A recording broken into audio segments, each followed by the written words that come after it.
Jangan lihat daripada rupa, jangan lihat daripada gaya, tapi lihatlah daripada realiti manifesto yang dibawa. Assalamualaikum warahmatullahi wabarakatuh.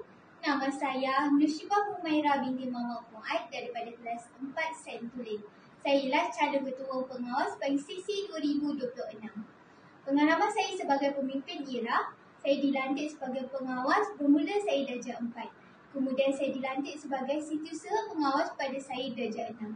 Pada tahun ini, saya telah dilantik sebagai timbalan ketua pengawas bagi sesi 2025. Dan saya dilantik sebagai setiausaha majlis perwakilan pelajar pada tahun 2025. Matlamat saya jelas adalah menjadikan sekolah kita sebagai institusi yang harmoni, berdisiplin tinggi dan cemerlang dalam semua bidang.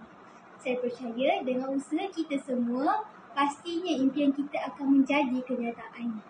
Saya berjanji jika saya menjadi ketua pengawas, saya akan meningkatkan disiplin belajar dan menerapkan nilai-nilai murni di kalangan murid. Jika saya menjadi ketua pengawas, saya bersedia untuk menyediakan platform suara kepada pelajar. Saya akan memastikan setiap pelajar diberikan ruang untuk menyuarakan pendapat dan cadangan mereka. Yang kedua, saya akan meningkatkan disiplin pelajar. Saya dan pihak sekolah akan bekerjasama dalam menjayakan program disiplin di sekolah. Pucuk pau delima batu, anak sembilang di tapak tangan.